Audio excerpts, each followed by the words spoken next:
So it begins. The next episode has started with me, Gabriel, and Michael across from me. Hello, Michael. How are you, sir? How are you? I'm good. I'm a little tired, but Oh, this tired guy. Tired again, always tired. that's what happens when you go into work at 11 p.m. and work all night and day. Oh, that's right. You haven't slept. Mm-hmm. Okay, now I look like a bad guy. I'm sorry. I was giving you a hard time. It's all right, Public enemy numero uno. At least you're making moolah, though. I am making cash. some moolah. Undocumented dollarinos. Shh. Free money. IRS is coming after me. Mm-hmm. No. Oh, I was gonna tell you. I did find out. I got a call from my lawyer the other day. I hadn't heard from him in forever, and I got to go to court this Thursday. Yeah. Why are you going to court? Why are you going to court? I'm going to court. It's a little embarrassing, but I guess it's all gonna come out. So I might as well tell you guys now. Should you have this on record though? Yeah, it's talking fine. before the court case. It's fine. It's already documented. Okay, I warned you. Trying to get you out of this. Yeah, no, it's fine. So I am the Beanie Baby Bandit that struck back in the 90s. What? Yeah. Me and my friends of 10 other guys, we had a team together. It's like one was a greaser, one was a demolition guy. He knew how to use a firework to like blow a lock. Oh yeah, I heard about this. Yeah, we robbed a couple of 18-wheelers with Beanie Babies. And, this guy, and the Beanie Babies actually belonged to this guy who owned a couple of casinos in Las Vegas. Mr. Bean. No, not him, but another guy like him. Okay, sorry. He actually, crazy scenario, he actually started dating my girlfriend. And so you're not supposed to go after him for this reason, but I was just like, you know what? He's not who she thinks he is. So I wanted to show her his true colors. So I was going to rob him and then show her his reaction, and I was going to put it up there. I was like, hey, I can help you get everything back, but this is blackmail. This is literally illegal blackmail. No, it's not blackmail. She's free to go do what he does. But I just wanted to get him on recording saying that, like, he's like, yeah, you know what? I want my stuff back. I don't care about her. And I did. Isn't this a plot of a movie I've seen? This is literally Ocean's 11 or something. It's right. I'm 11. Danny Ocean. Oh my gosh. I've been going by Michael this whole time. I'm actually Danny Ocean. Oh, well, Danny. I'm the real Danny Ocean. Well, Danny, I'm glad to have you here, sir. Oh, great to be here. No, I'm fighting a speeding ticket, actually. That's all it is. That's okay. Well, I'm not the Beanie Baby Bandit who set together an Ocean's 11 gang. The entire exact plot line of Ocean's 11. I was going to see how long I could go on with this until you figured it out. It was slowly making sense in my head. I had to just piece it together slowly. Well, thank you, everyone, for listening again. Do another episode. Just go right back to what I was doing before. Stupid voice. Goes back full circle. You do that. I'm going to sip on this. Oh, yeah. Sip on that coffee. So this episode, I'm going out of the world. I'm escaping the world to talk about. I know I talked about concave Earth at one time. I talked about D.B. Cooper. This time, we're escaping the planet. We're talking about the interstellar universe. Oh, nice. What are you talking about? I'm going to be talking about Sherman Ranch, a.k.a. Skinwalker Ranch. Is that like Skywalker Ranch? Nothing like Skywalker With the Star Wars stuff? Yeah, I guess it technically is if, Skywalker Ranch has a portal to another dimension where aliens and creatures come out. Whoa, man, spoilers. Dang. Yep. That's pretty wild. It's cray-cray in a good way. In a good way. Well, cool. Mm-hmm. I think maybe I should go first now. Let's just keep alternating. All right. We could flip my cup of coffee. No. So I'm going to be talking to you about the solar storms of August 1972. Ooh. Exciting. I think I've heard.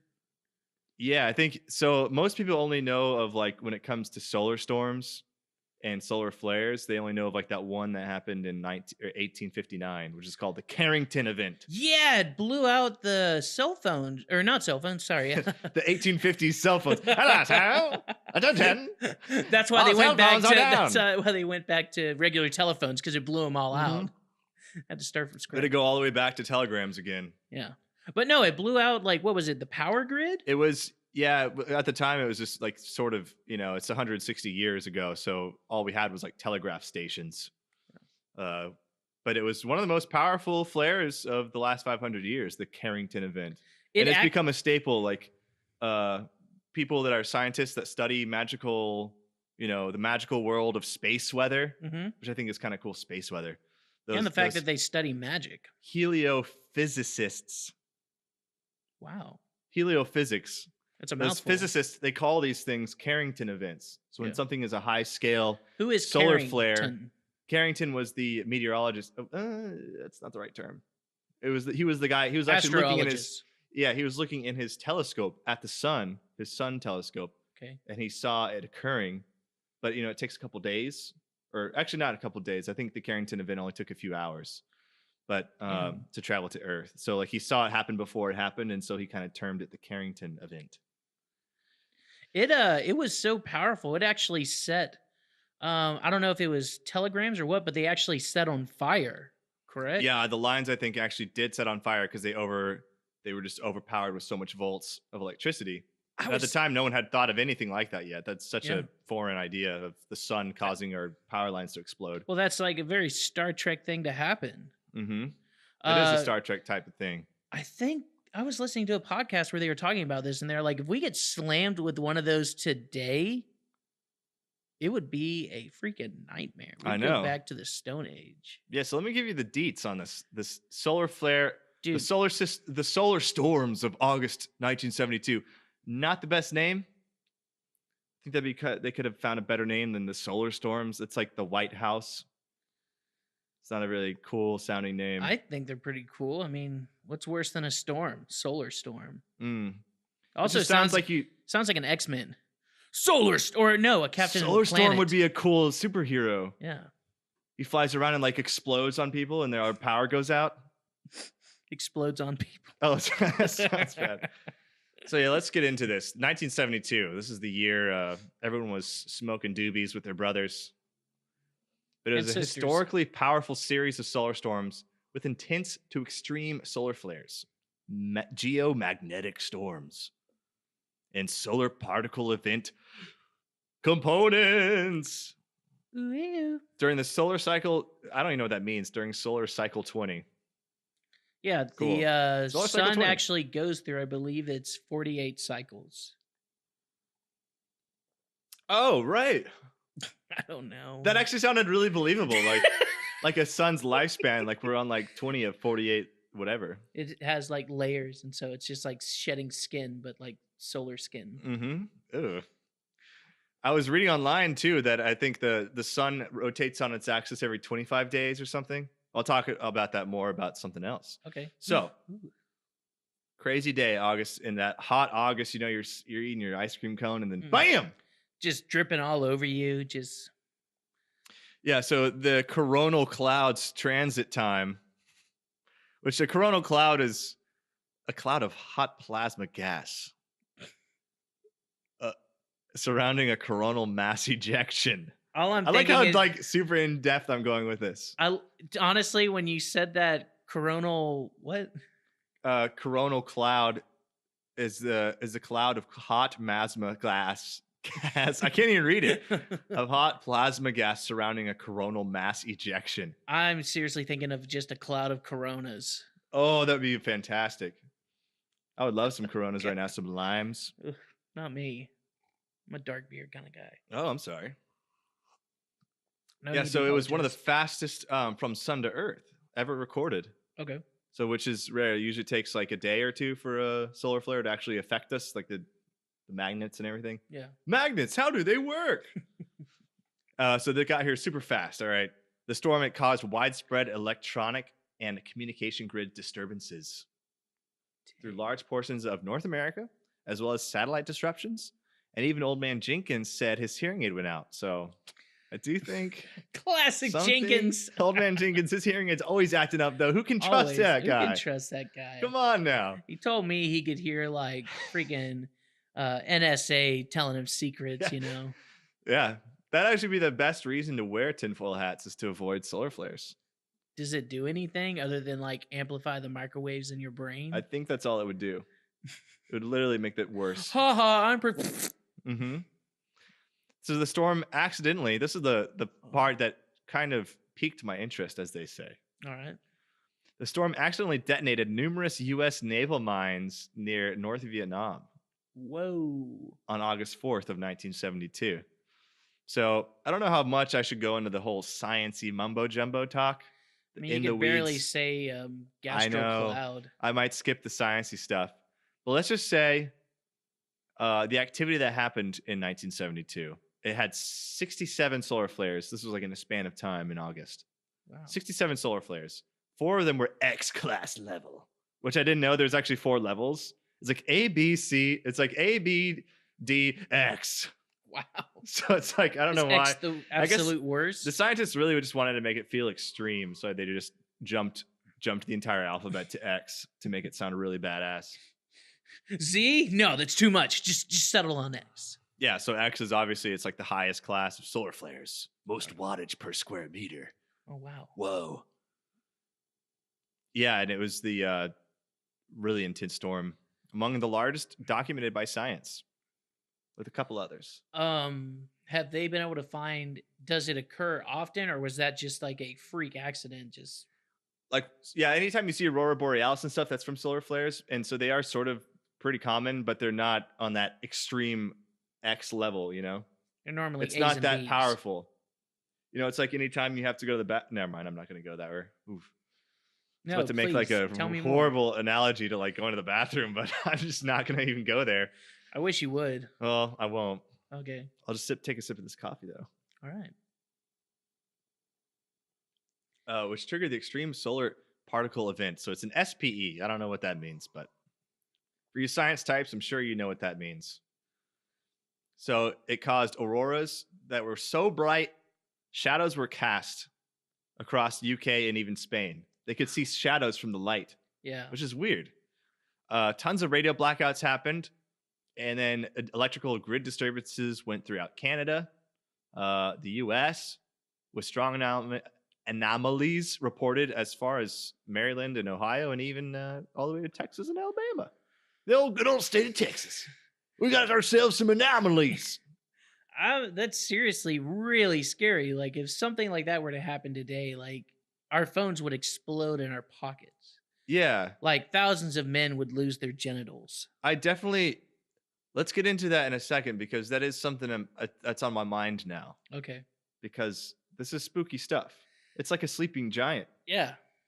And we're kind of going more and more electronic with everything we're buying. I mean, everything now is done over Wi-Fi and, wireless, everything. Everything's electronic. Everything's voice activated now. You wake up in the morning and it showed, just saw a trailer or a commercial the other day where it shows, and this guy's like getting up and looking on his phone, and that's supposed to be a chore. And it's like, don't do this anymore. Now do this. Like, Google, what's the traffic? Or Google, good morning. And it's like, oh, the traffic is this. The weather is this. And it tells you everything. Yeah. So, and then that on top of like our electricity grid going out, which is kind of important. That would be bad. But here's this other cool thing.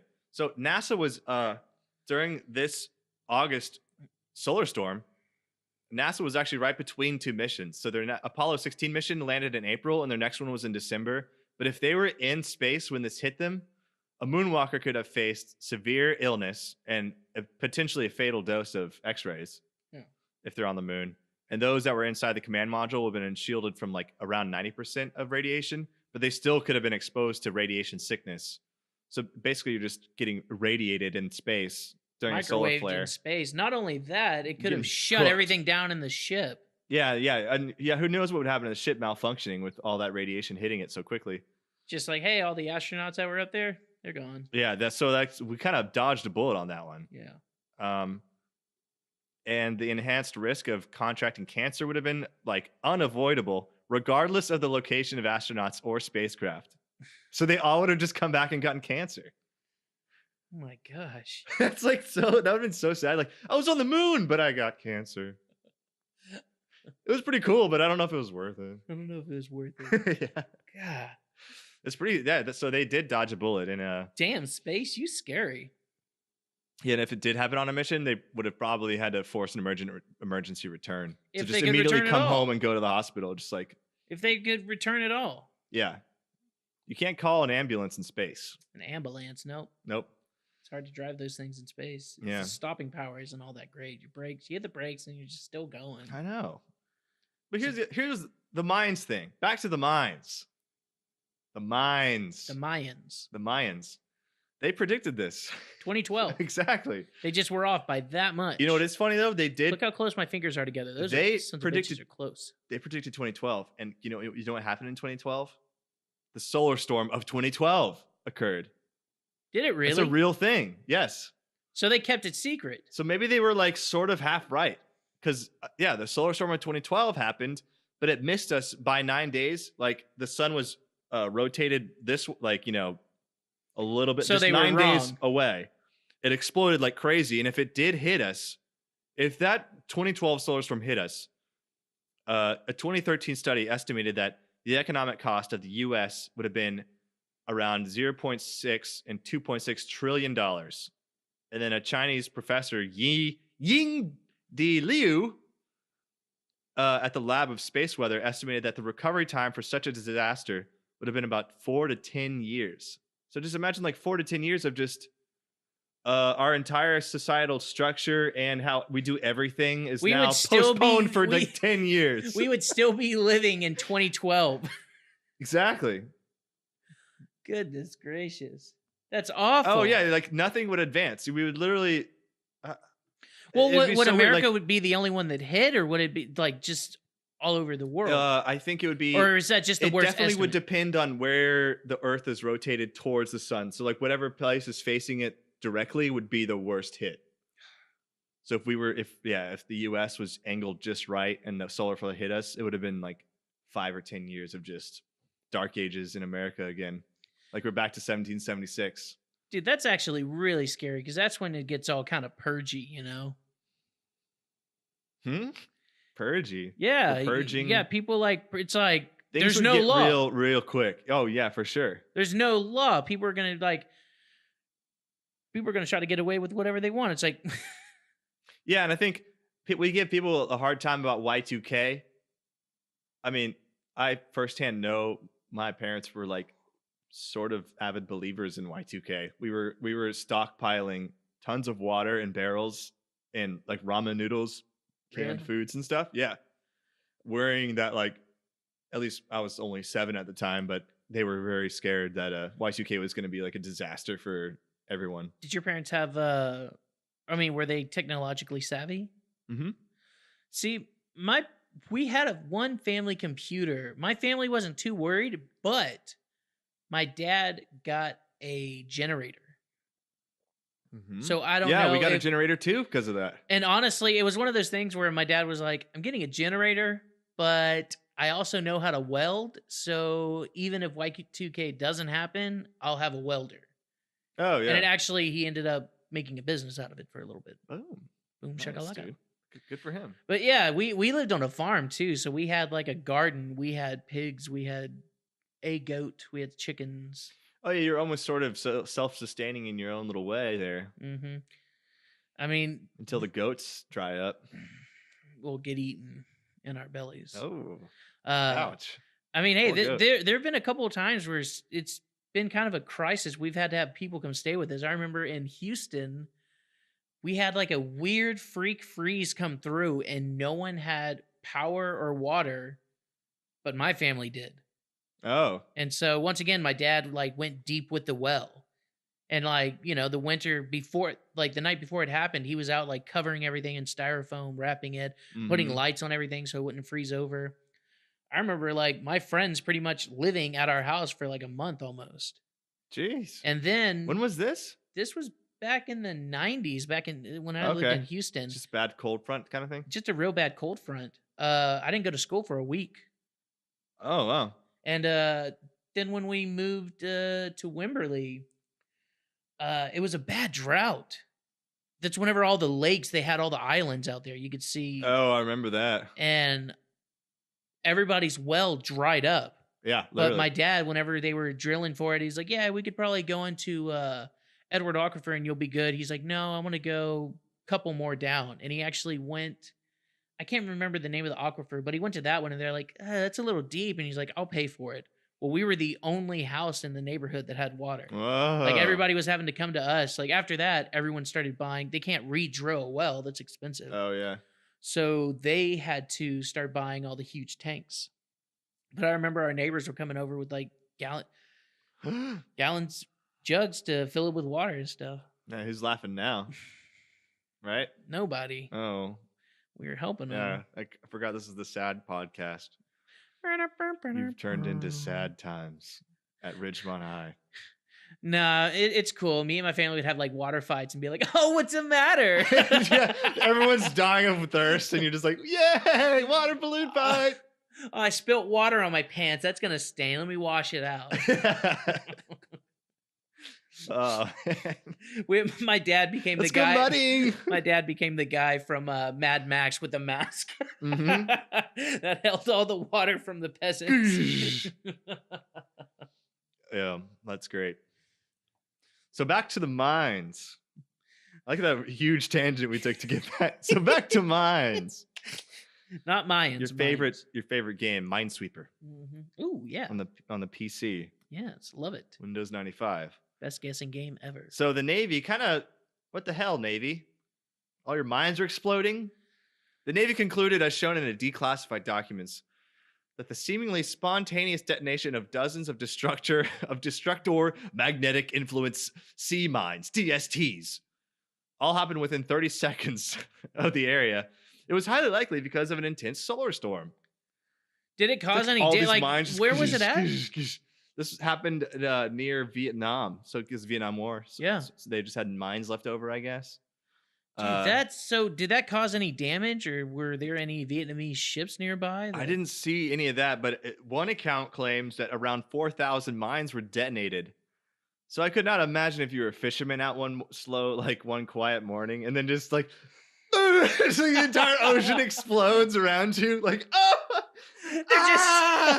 They're just looking around. The hell was that? All of a sudden, all these fish just float up. Never mind. Yay! Cast your nets out. Man, I just think that's insane. So I think because of that, now the government and scientists and all that, they're more careful with mines. Obviously, you can't have mines just going off when a solar flare hits. Well, not only that, they got to be prepping for how to protect our grid, our power grid. Yeah, but it's also funny too, because think about this, like, the first things that go when a bad solar flare occurs are satellites, and that's most of like what we use for government communications and all that stuff. Yeah. Or for surveillance and everything. What, are we going to go back to the carrier pigeon? No. We're not gonna... I think they're all dead. That's not what a carrier pigeon sounds like, but it could. That'd be funny if we ended up having to just go back to that because it's the only viable alternative. Those carrier Dearest pigeons. Gabriel, would you like to meet up for the podcast today? 2 days later, Dimitri the Falcon. Oh, hello, Dimitri. What news do you bring from afar? So stupid. Yeah, so hopefully we don't have to go back to carrier pigeons when all the satellites come crashing down to Earth when the next solar flare hits, because these aren't that rare. But at least with the top three, so this one falls in the top three, right? Actually, top four. Real quick, I'm going to stop you. All I can think about right now is like Mike Tyson, like, everybody thought it was crazy when I was raising all these pigeons. He's just like petting a pigeon. Who's laughing now? He has a complete monopoly on carrier pigeons. We need these desperately. What are we going to do? Mr. Tyson, can we have him? Yeah, but you have to fight me for him.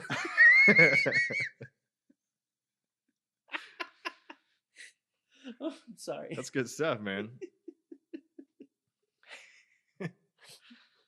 Oh my gosh, I love my pigeons. My pigeons. Somebody stole my pigeons, the government. So this to me, when I think about, apocalypse level of destruction, this is on the list, right? This is something that the Unabomber would try to do if he was a wealthy and genius Bond villain. You just do something to make the sun explode in a weird way. Make it do a couple solar flares. Why the Unabomber? Because he was about going back. Like he said, like the Industrial Revolution was a disaster for the human race. He wanted to return to the Stone Age. I forgot what that's called, but there's a lot of people who are kind of on board with his sort of philosophy. Pre-industrial era? Yeah, I need to read more about the Unabomber, but that's sort of his stick was that the Industrial Revolution was. I think that's like a quote from him. Like it was a disaster for the human race. Yeah. So he wanted to like end everything that we were doing because it was just destroying the world. We need to look more into that because that actually I'm kind of curious. Next episode? Was he actually a socialist? I don't know, but he lived in a shack for a while, in the nature. And then something happened to that made him. This is going off topic, but something happened to where they made him have to move out of his shack, and I think that's when he was like, that was like the last straw. We should probably I should just do that next episode. Do the Unabomber. Definitely. So yeah, I think if he was a Bond villain, that seems like a good movie sort of thing. The villain is trying to send off a rocket to make a huge solar flare go off or something. I don't know how you do that, but Hollywood execs take note. Yes, exactly. But yeah, our whole modern world's going to be Dunsky. Yeah, we're all worried about viruses and nukes, but no one thinks about solar flares because we all got our cellular. Oh my gosh, how am I going to play Red Dead Redemption? How am I going to play Candy Crush? Fuck. How am I going to send faxes to you? We're gonna have to just return a door-to-door salesman. Oh, speaking of, I gotta do a read really quick. That's right. That's right. No. Go ahead. This is exciting. We finally got freaking sponsors. So awesome. We want to do a quick shout out. This episode is brought to you guys by D2DD.com, your one-stop shop for all your doorbell needs. At D2DD, we specialize in selling the finest door-to-door doorbells from across the greater Greenland area. Help spread our rebellious legacy by signing up today and becoming one of the highest regarded doorbell salesmen of the 21st century. Sign up today and we will provide you with our own patented wool socks to help you trudge through those streets during those pesky Arctic blizzards. Call now and ring our bells, because you won't believe how much fun selling doorbells can really be. So, what do they pay hourly? Grace, I don't know. That it didn't give me the info here, but I think it's at least minimum wage. Ooh, I might quit my job and go do that. But I think minimum wage. I think the minimum wage in Greenland is about $6. They have their own jurisdiction there. I'm out. I'm going over there. You're going? Yeah. Well, we can still do the podcast, through the interwebs. So that seems like a good idea. Seems like a great idea. So I think that covers my topic. I was going to throw a couple other things out, but that covers mostly everything. Quit checking your phone. We're doing a thing. I'm turning the sound off. Oh my gosh, dude. That's like cardinal sin in podcasting, to be checking your phone. You've been looking at Pornhub this whole time. No, I haven't. That was YouTube. BoobTube. Those were YouTube ASMR videos. Okay. Oh, okay. All right. I'm sorry. But yeah, so that was a Carrington level class storm, and there's only been 4 of those really, I think, in the past 500 years. But the worst one was in the. I don't know exactly which the worst one was, but I think the 1972, the one I'm talking about, was one of the highest ones. I feel like that one was probably the worst. It set shit on fire. I think the worst one actually was the one of 2012 that missed us because the sun was facing the wrong way. That's right. And then obviously the first one was the 1859 one. There was one in 1989 that made all of Quebec's electrical grid go offline for 12 hours during winter. And so everyone was like freezing cold. Oh my God. For like the whole day. Yeah, and the 2012 one. So everyone make sure you have tinfoil just in case. Well, you want to scramble those brains. You don't want to live through life without your phone. That's very true. Just over and done quick. All right, well, I guess we're done. Good night, everybody. Thanks for tuning in. And, hey! Got him. Hey, you. You silly Billy. All right. What's your thing? All right, my thing is about the Sherman Ranch, a.k.a. Skinwalker Ranch. Do you know what a Skinwalker is? Yes, it's human beings. No. Okay, well. So usually it's a Native American that has been stowed the gift to transform into animals. Like, say he's like, oh, I gotta get over here real quick. He can turn into a falcon and fly, and then when he reaches his destination, he can turn into a wolf. Oh, like an animagus. I don't know Harry what Potter. That is. I'm not a Harry Just gonna Potter keep doing guy. Harry Potter references every episode, just to make you mad. It doesn't make me mad. I just don't know it. I prefer Lord of the Rings. Oh. I prefer that over some kid with a twig. Like, it's Expelliarmus. It's Leviosa, not Leviosa. Leviosa. There you go. You got it. Oh, my cup's floating. Oh, Accio. That means come. What? Accio means like come here. Oh. You say Accio pen and your pen comes to you. I guess. All right, good night. Anyways, back to this. So Skinwalker Ranch, apparently it was this ranch that was owned by the Sherman family.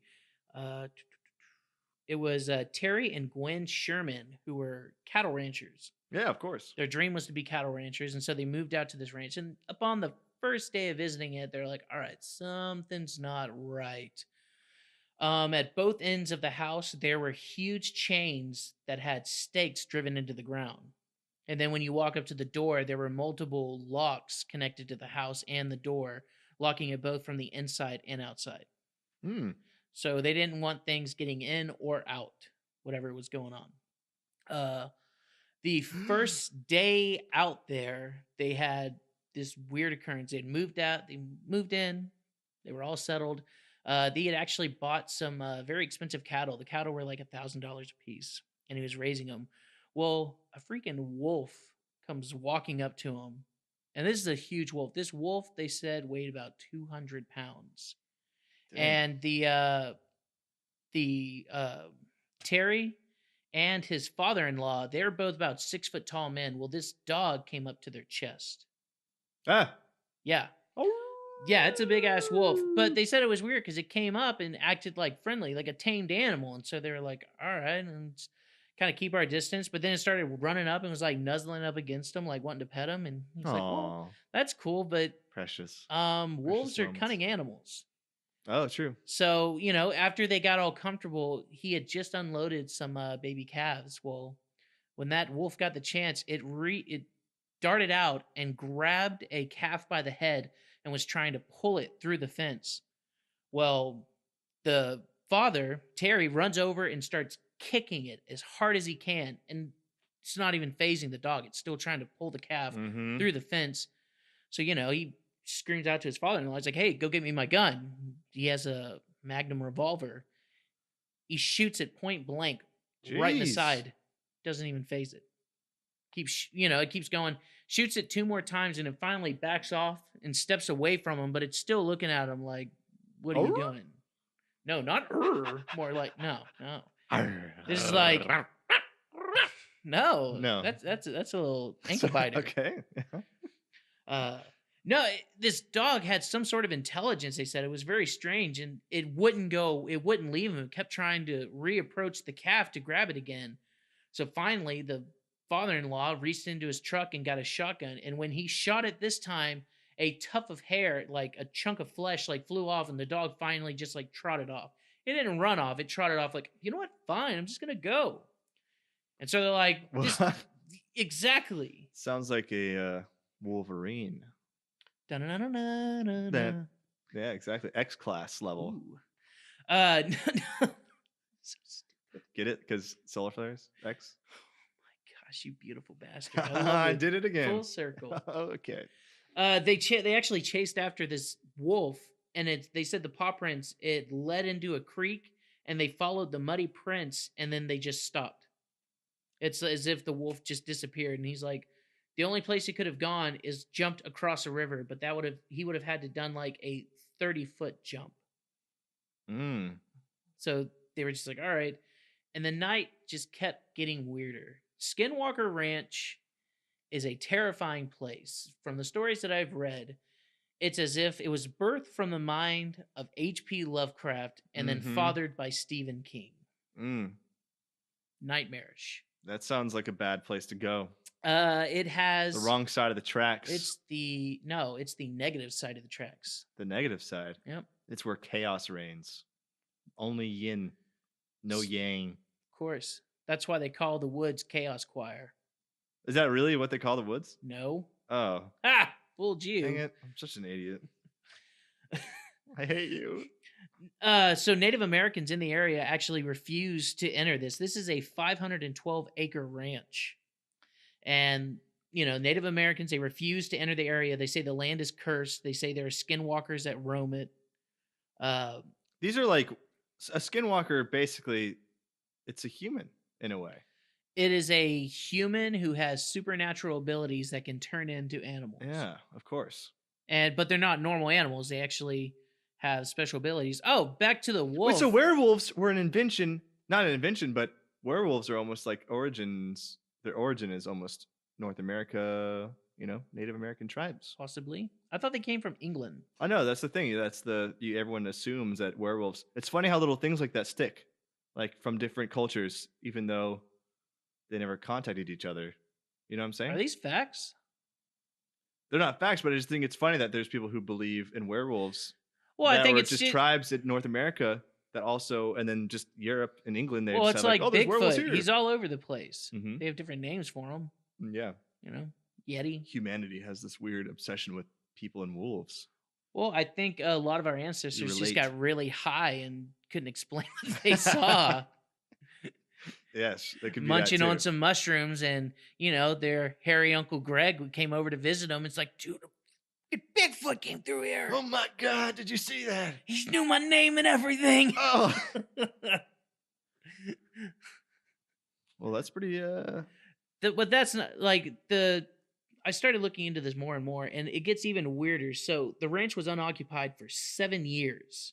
Just unoccupied? Wait, why do you know why they moved out? Nobody knows. Like, so that's the thing. Like, it's just the previous occupants. There's nothing about them. They just moved out of there. That's spooky. It's really spooky because I've been in one of those situations. One of the first houses that we moved up to when we moved from Houston here, we moved into a house where it seriously looks like somebody got up that morning and said, fuck this shit, we're leaving. There were clothes in the washer, clothes in the dryer. Like, they just rolled out of bed and said, we're out. And that house was haunted. Oh, the house you lived in was straight up haunted? The house we lived in was straight up haunted. Maybe, oh man. Dude, someone tried to smother my cousin. Oh, what? Like, she was asleep on the couch, and she said she felt like a pillow go on her head, and she thought it was her cousin, like, pranking her. And then she's like, stop it. And then she felt like a hand, like, push on the pillow. And every time she'd swat at it, it would get harder until finally it, like, held it down over her head. And she was swatting, and finally she, like, sat up and looked around, and there was nobody in the room. Man, that is some Stephen King Like, level. you heard voices at the house. You could hear people walking around at night, but there would be nobody there. Whoa. My parents talked about, like, having a priest come out, and it got worse at Halloween. Whoa. Oh. The worst thing to ever happen was, like, what happened to me.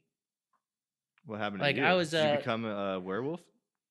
I wish. You think I'd be here? I'd be fighting crime at night. No, you can't control that. Yeah, you can. If you know it happens at night, you could, like the Hulk. Go full beast mode. You could go do like the Hulk and learn to control yourself. No. You think you could control yourself? You're a barbarian, man. Exactly. You just go full animalistic. Exactly. Just don't piss me off, and I channel that animalistic osity. Animalisticness. Yeah. I just got a dictionary, so I'm learning new words. Nice. But no, like I was asleep in the bed in Skywalker Ranch. No, I would. Well, actually, this is basically Skywalker Ranch 2.0. Basically, this is this house.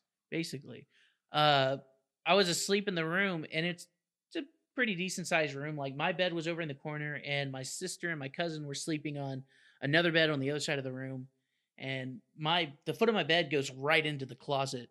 Okay. And I remember I woke up and just remember it being freezing in the room. And I, like, looked to the front of my, kind of woke up and looked, and was like, what the heck? And I looked over at my sister. I was like, all right, they're still asleep. And when I looked back, there was I saw a figure pushing the clothes aside and crawling out of the closet. Oh my God. And it's a White Walker. No, I would rather a White Walker. Okay. Oh, what? Yeah. What? At least I know what I'm up against. I don't know what this was. You know the cartoon, like, depictions of death? Like the... yes. Almost like a wraith from Lord of the Rings. That's what it looked like. It, like, came up to the foot of the bed, And I'm like, I like look over to my sister and my cousin, like I go to scream at them, and I look back and it's like grabs my foot and starts pulling me into the closet. And I just remember like kicking furiously. And then finally, like I look back at them, and when I look back, it was gone. And I like got up in the corner and I stayed up all night. Whoa. I was like, I'm not sleeping another wink. I just kept waiting for that sun to come up. But that's what these people were seeing. They would the family, as the time went on, things got even worse. They would see what? I like you just ignored what I said. I didn't kept moving on because what I said was dumb. Because you're talking about this story now, and I ruined it. It's all right. Just keep going. I didn't hear that's what you said. I thought you said I had to pee, and I was like, "Do I stop? Are we gonna pause? No. What's about to happen?" No, yeah, we're good. No, well, that's what happened to them. They start hearing voices around them. There's orbs of light that are like flying through the fields and like hovering above the cattle. They would wake up in the old UFOs. Yeah, from the middle of the globe. Middle of the globe, the concave Earth. Not concave Earth, hollow Earth. Hollow Earth.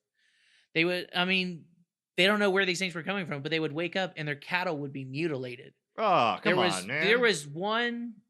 They had pictures of it as well, where this cow was mutilated. All of its internal organs were pulled out, and it was like split from the bottom groin up to its stomach, and all of its internal organs were pulled out, but there was not a drop of blood anywhere. And wolves like to drink blood right off the dirt. How do they like filter it through the dirt? Wolf straws. Oh, I forgot about the wolf straws. Yeah. That was really dumb. It was terrible. How do you sleep at night? I'm sorry. But they couldn't figure out what's going on. So this keeps happening to the family over. Things are getting worse. They're seeing people at the foot of their bed. They're hearing voices all around them. In one instance, the wife, she bought a bunch of groceries, came home, and set out all the groceries, put them all up. She turned away for like 5 seconds to take care of something. And when she turned back, all the groceries were back in the bag on the counter. It's like, you damn ghosts. I just put those up. Come on now. These pranks. You cheeky bastards. And from there, they said they would hear voices talking to them, this disembodied voices. And it's like, they would hear whispers, but as soon as they would take notice, it would stop. Blood. Whoa. That was a great impersonation. I am the Count. The Count of Cows? 1. 2. I don't know what I'm counting. I'm trying to think of what I would be counting. Vampires are obsessed with counting. That's why they say if a vampire is chasing you, throw a handful of rice at him. 3. Oh, yes. Yeah. 1, 2, 3, 4. Count. 1, 2, 3. Hold on. 1. What, does he have to mimic you? He would mimic me. I'm not a vampire. I don't know. Well, why did you count to 3? What would that do? You would count to 3, and then I don't know. If you looked up, they'd be gone or something. No, you throw a handful of rice, and they're like, I gotta count every single one. They're very OCD. Yes, that's the one thing people don't talk about with vampires. They are very OCD. They need things to be very tight and clean, and not look at their phones when it's ringing. Of course, but it's on Your silent. phone is ringing. It's on silent. I know, it's fine. You dumble I'm trying to throw you under the bus, but you know what? It's not working. I'm the bad guy here. I know. You are. Maybe I'm a what? Maybe I'm a Skinwalker. Skin White Walker. Ooh. And Skywalker Ranch. Can you bite me and make me one too? I'm like Luke Skywalker, the Skinwalker. All right, I'm just gonna keep going. Okay, goodbye. I'm just gonna keep going. Let's just keep moving on. So things get so bad that the families, they're losing cattle. They're losing 20. After 1 year, he lost 20% of his cattle, where normally on a ranch you lose about 1%. They were going bankrupt. They weren't able to sleep. The family went from everybody sleeping in their own room to everybody huddled into one room because they were just terrified every time they'd go to sleep at night. So they actually, in 1996, the ranch was purchased by Robert Bigelow. Probably one of the most badass last names. I would love to have the Bigelow name. Of course. He is a hotel entrepreneur, and he bought the ranch for $200,000. After purchasing the ranch, he then set up the facility of NIDS, National Institute for Discovery Science. He then had a team of psychologists, engineers, psychiatrists. Oh, no. It's psychologists, engineers, physicists, biologists, and veterinarians who worked on the ranch to like figure out what sort of paranormal things were happening, and if they could, like, just figure out what's happening, like what's try to making find all out this what caused these skinwalkers and all this nonsense to exactly. They're hearing land. voices. Oh, one of the others. So those orbs of light. Yes. One of the nights, like the last night when they had just been like, you know what, screw this, we're selling the property, like we can't live out here. One of the last nights that this happened, those orbs were flying around the field and the dogs were just barking, going nuts. And so he actually let the dogs off the chains and was like, go get them. Mm-hmm. And the dogs took off into the darkness. They disappeared. And he hears like a whimpering and a hurt, like, exactly. Well, then the next day when he goes out to look for the dogs, he finds 2 burnt patches and nothing but like a puddle of like gel. Ectoplasm.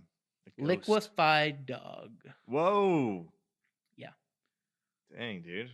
So, and after that, that's when he sold the property to this guy. And he brought out all these people, and they said some of the first few nights out there, they're like, all right, well, let's take a look, see what's going on out here. Some of the first few nights, they had cattle that were mutilated. Once again, they would have some cattle they would have their eyes and cheeks like surgically cut open and removed. But then some of their ears were like, looked like something had gnawed on them. Ew. Like it was a combination of like surgical precise cuts and then like just they were torn apart. In fact, one of the calves had its leg like pulled out of socket. Goodness. And once again, like there is a man, that's not fun. You said this was fun. This is not fun anymore. Welcome to the real world, jackass. Oh. Then it led me to another guy, Dr. Colm Keller, a biochemist who was studying different effects of cancer and what they had on the body. Okay. He was then brought out, and along with the veterinarians, they were studying the animals, and even though they could not determine how these cattle had been killed. Okay. All they knew were that they had all these surgical cuts on them, but they don't know what actually killed them. Right. Killed with kindness. That's exactly it. That's what it was. I think we've already solved it. Cut their cheeks out. That's the most tastiest part. Oh, true. Yep. I learned that in Hannibal, the movie. Oh, yes, Clarice. Actually, wait, no. It's a prequel. Oh, that one. I didn't see that one. Dragon Tattoo? No. Nope. Definitely not Hannibal. It's not same universe. That's Star Wars. But no, apparently you can go out to this ranch. Joe Rogan actually went out to this ranch and did some filming out there. Oh, Joe Rogan was out there and he filmed an episode out there and he's like, nothing happened. I don't know. These people are crazy. Yeah. But you could go out and there's actually you can see some of the testing sites. Like they have a monitoring station set up at the end of some of these corrals where they'd set the cattle up. They said it was weird because whatever is out there was very intelligent because it would unplug their cameras. It would move and reposition the camera so they couldn't see what was going on, and they'd never see what was doing this. Ninjas. It's like evil scientific robotic alien ninjas. There you go. That also skinwalk. You know what? I think we just figured it out. I thought skinwalkers were people that just went on parades naked. Nope. But apparently it's a really horrific story of a ranch being completely... Actually, a skinwalker is technically just a Native American with the ability to turn into animals. Right. Skinwalker. Squin. You said squin. Oh my gosh. The skinwalkers. Uh-oh. I don't want to get squinned on. Just kidding. Well, that's basically my story. That might be the spookiest thing you've ever taught me or told me. And apparently you can still go out there and you can see some of the testing facilities. He even had, what was that? Children out there, they got scared by you saying skinwalkers. Yeah. Skinwalker. Ah! Squid! No, that's basically the story. I don't know if they're still doing tests out there. They actually have, he had retired military men patrolling the area. because they locked the whole area down because they didn't want anyone sneaking in, and just in case it was an outside source that was messing with the family. Yeah. Just ignore them. Just ignore the children. Just ignore the children. Quiet, children. We're recording a podcast. Please, children. Should I go out there and say something? No. Well, I mean, we pretty much said our kind of our 2 cents, as they call it. You know what I'm saying? Ding, ding. 2 cents. Boo. Hopefully our doorbell doesn't ring here in a moment. Are you expecting a package? Amazon? No, they might try to sell me a doorbell. Our sponsors. Jeff Bezos. These guys are so greedy. I think they're expanding out of Greenpeace or whatever. I heard Jeff Bezos was actually talking to them about moving to Amazon. Old Jeff? Yep. People say I look like Jeff Bezos. Doesn't he have like kind of a huge head with veins and talks with telekinetic powers? And he also has trillions of dollars. Because he's like far more superior than us. He's actually another species. He's actually reptilian. He's reptilian and he can turn into a werewolf. So he's a reptilian skinwalker. He's basically a skinwalker reptilian who starts... He should be the main character of the movie, the Bond villain, who can turn into a werewolf but also wants to destroy all of everything he's created. Think about it. You're Jeff Bezos. You create this whole new way of living where everyone just gets stuff shipped to you, but then he destroys everything for fun. You know? Very chaotic, evil style. He's like, I'm going to make a solar flare, ruin everything I made, just to piss everyone off. I'll get all the money first, and then I'll destroy everything. I'd watch the hell out of that. Yeah. Even the kids could join. It'd be a PG movie. No, it's got to be R. Yay! Jeff Bezos is evil! Yeah! Anytime he enters, it's just like he just has a choir of children singing an evil chant. Mm-hmm. La, la, la, la, Jeff Bezos is... I don't know. I'm tired. Alrighty. Stop. Well, this has been another successful time of good laughs and great oldies. Has it? Yep. Now you got to go check your phone. I just took a sip of coffee. Hey. All right. So long, everyone. Peace out.